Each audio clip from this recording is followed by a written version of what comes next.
Hello दोस्तों।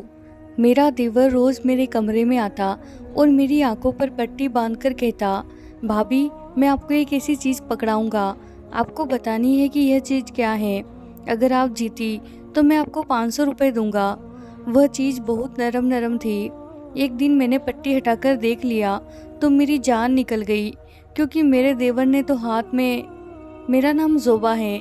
मेरी उम्र सिर्फ 17 साल थी। मेरे साथ बहुत अजीब हुआ। रात का वक्त था जब मेरे पापा ने मेरे कमरे से किसी आदमी को निकलते हुए देखा और पापा को यही लगा कि यह मेरा चलाया हुआ चक्कर है, लेकिन ऐसा कुछ भी नहीं था। मैं तो सो रही थी, मुझे तो कुछ भी पता नहीं था। वह आदमी तो हमारे घर में चोरी करने के लिए आया था, लेकिन उसको पता नहीं था कि कौन सी चीज़ कहाँ पर है, इसीलिए सभी कमरों में आ जा रहा था। और जब वह मेरे कमरे से बाहर निकला तो पापा ने उसे देख लिया। वह तो वहाँ से भाग गया, लेकिन उसके बाद जो पापा ने किया, पापा ने मुझे पागलों की तरह मारा। मुझसे कहा कि यह तेरा कोई आशिक था, क्योंकि अगर कोई और होता तो फिर कुछ लेकर जाता। पापा ने मुझे खूब मारा और अगले ही दिन मेरी शादी का फैसला कर लिया। मेरी माँ ने कहा कि क्यों बगैर जानकारी के बच्चे के पीछे पड़ गए हो, अभी इसकी उम्र ही क्या है। हमारे खानदान में कम उम्र में शादी नहीं की जाती थी, लेकिन मेरे पापा का कहना था कि मैंने खुद अपनी आंखों से उस आदमी को जोबा के कमरे से निकलते हुए देखा। अब मैं और कुछ नहीं सोचूंगा, इसकी जल्द से जल्द शादी कर दूंगा, इससे पहले कि यह कोई गुल खिला दे। वह आदमी इस कमरे में था।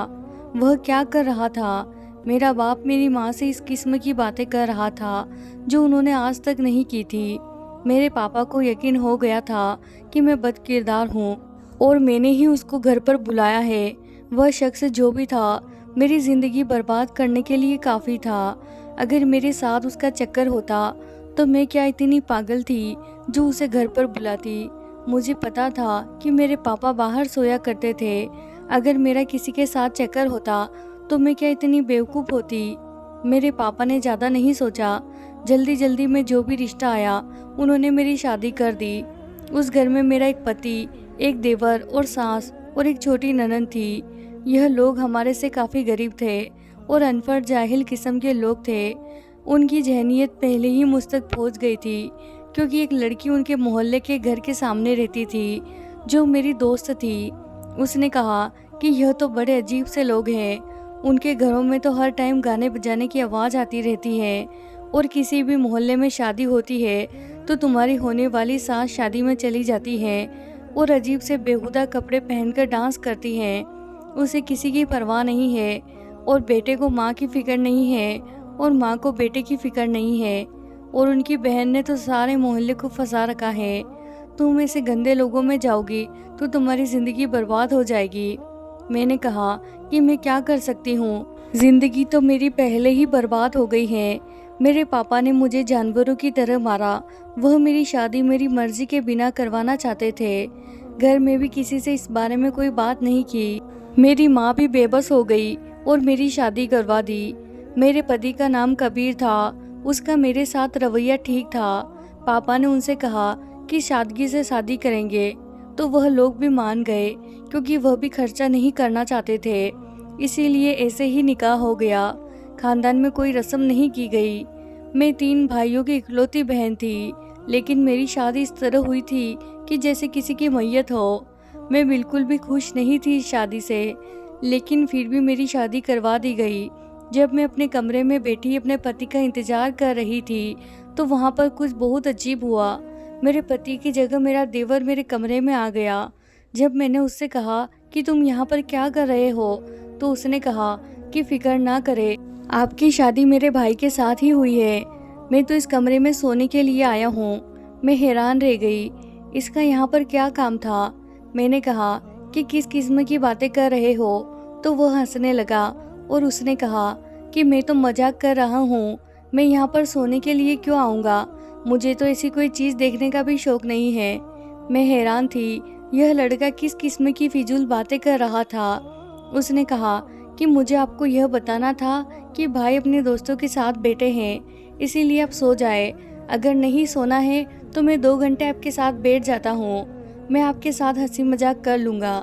मैंने कहा मुझे नींद आ रही है, जबकि मुझे बिल्कुल भी नींद नहीं आ रही थी, लेकिन मैंने झूठ बोला था क्योंकि मैं नहीं चाहती थी इस कमरे में वह 2 घंटे मेरे साथ बैठे। उसका यहाँ क्या काम था? उसने कहा कि आप 2 घंटे बाद सो लेना, मुझे आपसे बहुत सारी बातें करनी है। वैसे भी देवर भाभी का रिश्ता बहुत अच्छा होता है। मैंने दिल में सोचा कि भाभी और देवर का रिश्ता आग और पानी का रिश्ता होता है, लेकिन इस बेवकूफ़ को मैं क्या समझाऊं? मैंने कहा मुझे नींद आ रही है और मैंने सोने की एक्टिंग की तो वो चला गया और मैंने सुख का सांस लिया।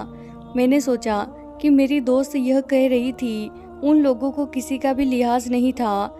यह बात बताने के लिए मेरी नंद भी तो आ सकती थी। मेरा पति 2 घंटे बाद आया। मुझे नींद कहाँ आ रही थी।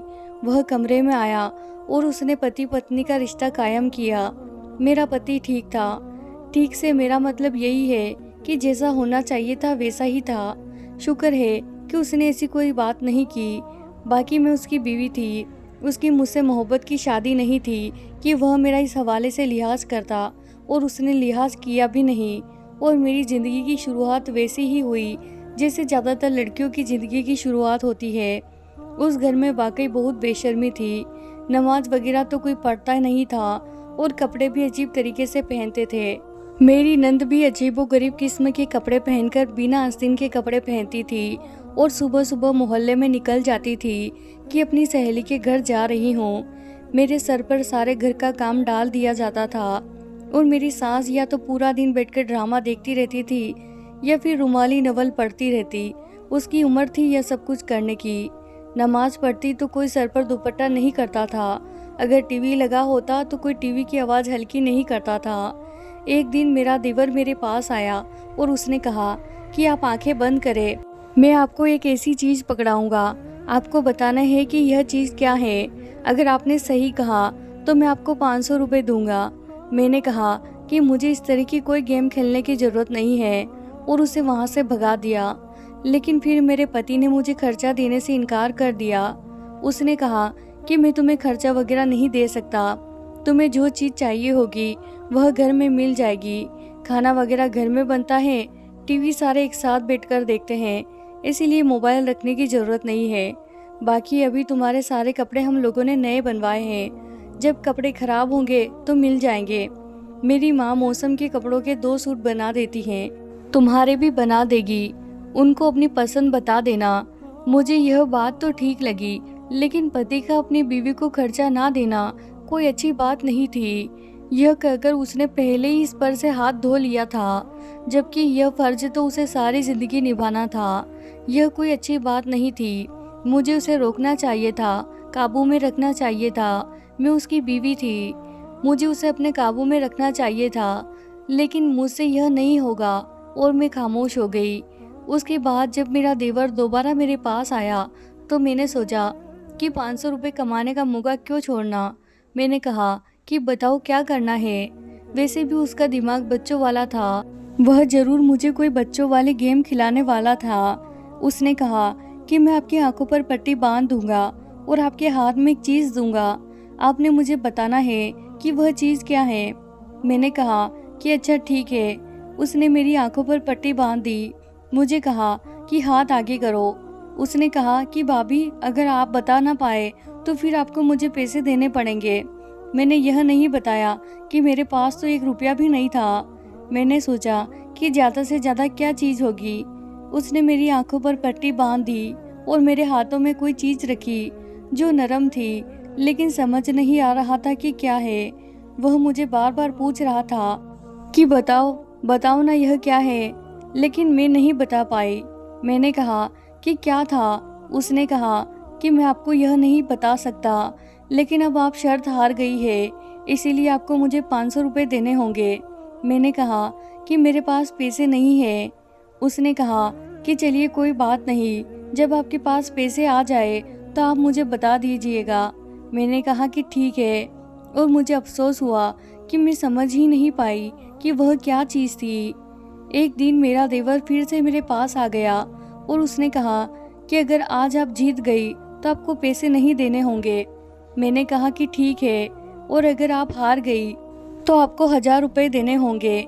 मैंने कहा मैं दोबारा कोशिश करने को तैयार हूँ। उसने फिर मेरी आंखों पर पट्टी बांधी और फिर से मेरे हाथ में वह चीज़ दी जो थोड़ी गीली थी। मैंने काफ़ी देर लगा दी, लेकिन मुझे फिर भी समझ नहीं आ रहा था। मैंने कहा कि मैं हार गई। उसने कहा कि आज आप फिर से हार गई है, इसीलिए जो पैसे हैं आपको मुझे देने हैं। मैंने कहा कि मेरे पास पैसे नहीं हैं। उसने कहा कोई बात नहीं, लेकिन आपके पास मेरा 1000 रुपये हो गया है। मैंने सोच लिया कि मैं उसके साथ नहीं खेलूंगी, और अगर कभी मेरे पास पैसे हुए तो दे दूंगी उसको पैसे। लेकिन अभी तो मेरे पास 1000 रुपये क्या, 1 रुपया भी नहीं था। लेकिन मुझे गुस्सा बहुत आता था कि मैं 2 दफ़ा भी कोशिश करने के बावजूद भी जीत नहीं सकी। आज मेरे पास 1000 होते तो मैं अपनी कोई चीज़ ले सकती थी। मैं अपने घर जाती तो खाली हाथ जाती। मुझे बहुत बुरा लगता था। मैं चाहती थी कि मैं अपने घर जाऊं तो कोई चीज़ लेकर जाऊं। मेरे भाई काफ़ी छोटे थे, अभी तक स्कूल में पढ़ते थे। उनके दिल में तो यह बात आती होगी कि बहन हमारे घर आई है तो हमारे लिए कोई चीज़ लाई होगी। पापा तो मुझे देखते भी नहीं थे। माँ कहती थी मुझे तुझ पर पूरा भरोसा है, लेकिन यह आदमी ऐसे ही होते हैं। तुम कभी किसी आदमी का भरोसा नहीं करना, क्योंकि यह भी तो हम औरतों का भरोसा नहीं करते। मैंने कहा कि अपने पति पर भी नहीं। तो मेरी माँ ने कहा यहाँ तो अपने पति पर भी नहीं करना चाहिए, क्योंकि वह भी एक आदमी है, और औरत अगर आदमी की मोहब्बत पर भरोसा करती है तो वह पागल होती है, और अगर वह उसकी मोहब्बत पर इतराती है तो वह बहुत बड़ी बेवकूफ़ होती है, और अगर उस मोहब्बत पर गुरूर करती है तो फिर वह बर्बादी की तरफ जा रही होती है। मुझे अपनी किस्मत पर कब नाज था। मेरा तो अपना पति मुझसे मोहब्बत के 2 लफ्ज़ नहीं बोलता था। मेरी नंद के बारे में मेरी दोस्त ने बताया था। मोहल्ले में मेरी नंद के चर्चे मशहूर थे। उसे तो खाना बनाना भी नहीं आता था। बाजार से खाना मंगवाया करती थी। दाल रोटी उसको पसंद नहीं था। कभी कभी तो घर के बाहर कोई ढेर सारा खाना रख कर चला जाता था, और मेरी नंद जाकर उठा लेती थी। यह खाना होटल का होता था। मैं इतनी बेवकूफ़ नहीं थी, मुझे सब कुछ समझ आ गया था। उसने कुछ लोगों से दोस्ती कर रखी थी, जिनसे खाने पीने की चीज़ें मंगवाती थी। वहाँ पर मेरा देवर आया तो मैंने उसे उसकी बहन के सामने कहा कि जो गेम तुमने मेरे साथ खेली है वो अपनी बहन के साथ भी खेलो, उसके साथ भी शर्त लगाओ, हो सकता है यह पहचान ले। मेरी नंद पूछने लगी कौन सी शर्त की बात कर रही हो, मैं भी खेलूंगी। मैंने उसे कहा कि अगर तुम जीत गई तो 500 रुपये मिलेंगे। उसने कहा कि मैं ज़रूर खेलूंगी। उसे 500 रुपये निकलवाने का अच्छा मौका था। वैसे मुझे बहुत सारे पैसे देने हैं। उसने कहा कि नहीं, वह गेम में इसके साथ नहीं खेल सकता हूँ। मैंने कहा कि क्यों, उसके साथ क्यों नहीं लगा सकते शर्त, मेरे साथ लगा सकते हो, तो वह तो तुम्हारी बहन है। तो देवर ने कहा कि नहीं भाभी, अब आपके साथ भी नहीं खेलूँगा, आप किसी को नहीं बताइएगा। वह वहाँ से चला गया, और मेरी नंद ने मुझसे पूरी बात पूछी तो मैंने उसको बता दिया। वह कहने लगी कि भाभी मैं आपको एक बात पहले ही बता देती हूँ, यह जो मेरा भाई है बचपन में खुले गार्डन में गिर गया था और उसके सर पर चोट लगी थी। बस ये तभी से पागल हैं। आप इसकी कोई भी बात को किसी को भी नहीं बताइएगा, और उसकी किसी बात को दिल पर मत लीजिएगा, और उसकी उल्टी सीधी हरकतें भाई को नहीं बताइएगा, नहीं तो वो उसे पागलों की तरह मारेंगे। वह पहले भी उसको ऐसे मारते थे जब यह कोई हरकत करता है। मुझे लगा मजाक कर रही होगी कि उसका भाई गड्ढे में गिर गया था, क्योंकि बहन भाइयों में यह सब कुछ बहुत होता है। वह एक दूसरे से इस तरह की बातें करते रहते हैं। मैं भी कभी कभी मजाक में अपने भाई को कहती थी कि तुम्हें हमने गोद लिया था, इसीलिए मैंने उसकी बातों पर ध्यान नहीं दिया। लेकिन एक दिन मुझे बहुत ज़्यादा पैसों की ज़रूरत थी, और मैंने अपने देवर से कहा कि मुझे तुम्हारे साथ फिर से शर्त लगानी है। उसने कहा कि ठीक है, इस दफ़ा आप जीत गई तो मैं आपको 1500 रुपये दूंगा। मैं बहुत खुश हो गई, और मैंने सोच लिया कि इस दफ़ा मैं जीत जाऊंगी। लेकिन मैं पहचान नहीं पाई, और मेरे दिमाग में ख्याल आ गया, जब इंसान सही तरीके से कोई गेम खेलना चाहे लेकिन जीत नहीं सके, और मैं भी चीटिंग करना चाहती थी। मैंने उसे कहा कि मैं कल तुम्हारे साथ आखिरी दफ़ा यह शर्त लगाऊंगी, अगर मैं जीती तो तुम मुझे पूरे 3000 दे देना, और अगर मैं हार गई तो मैं तुम्हें 5000 रुपये दे दूंगी। मेरा देवर तो इस बात पर बहुत खुश हो गया। उसने कहा कि लगता है भाई ने आपको खर्चा दे दिया है। मैंने कहा कि हाँ, तुम्हारे भाई ने मुझे खर्चा देना शुरू कर दिया है। मेरे पास बहुत सारे पैसे हैं और फिर शर्त तो ऐसी होती है, शर्तों में थोड़ी ना देखा जाता है कि कितने पैसे लग रहे हैं। मैं कल तुम्हारे साथ यह खेल जरूर खेलूंगी। देवर भी खुश हो गया और उसने कहा कि ठीक है, कल को बहुत मज़ा आएगा। अगर आप हार गई तो पूरे 5,000 देने होंगे। पहले भी आप कई दफ़ा हार चुकी हैं, लेकिन मैंने आपसे पैसे नहीं लिए।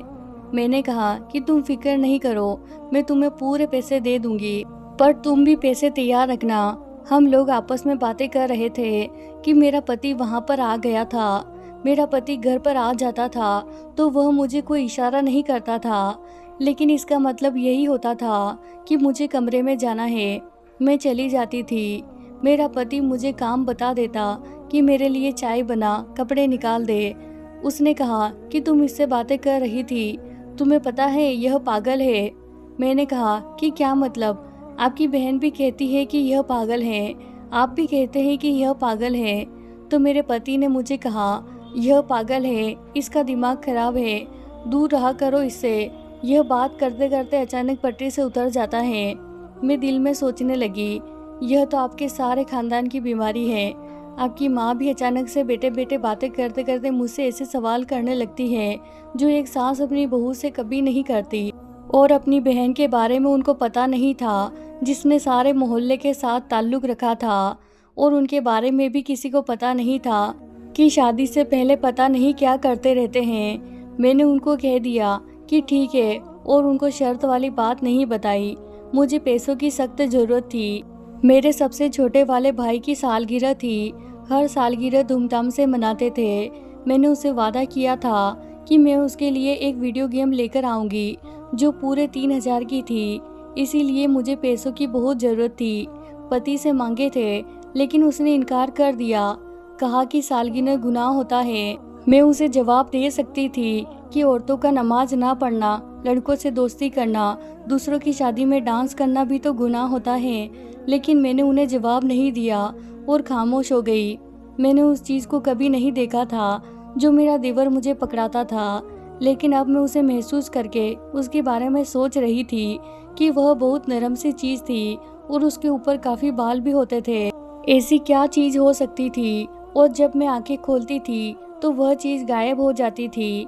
इस दफ़ा मैं अपने साथ एक कपड़ा ले गई, लेकिन जब मेरे देवर ने कहा कि आपको पट्टी बांधनी है, तो मैंने कहा कि इस दुपट्टे से बांध दो। वह भी मान गया। जब उसने वह दुपट्टा मेरी आंखों पर बांध दिया, और बहुत ज़्यादा बारीक कपड़े का था और मुझे सब कुछ साफ साफ नज़र आ रहा था, फिर उसने मुझे वह चीज़ पकड़ा दी। जैसे ही मैंने वह चीज़ पकड़ी, मैं बुरी तरीके से चिल्लाई थी और मैंने फ़ौरन अपना हाथ पीछे कर लिया। मैंने अपने आंखों से पट्टी हटाई और मैंने कहा कि तुम्हें शर्म नहीं आती? मैंने कहा कि इसे कहाँ से पकड़ कर लाए हो? यह जहरीला होता है, यह तो इंसान को काट लेता है। तो वह कहने लगा, यह मेरा दोस्त है, मैंने इसका नाम भी रखा है। मैं हैरान रह गई थी। मैंने कहा कि यह तो सच में पागल है। मेरी चीख सुनकर मेरे पति भी वहाँ पर आ गया। मेरी सास और नंद भी आ गए। उन्होंने भी यह मंजर देख लिया।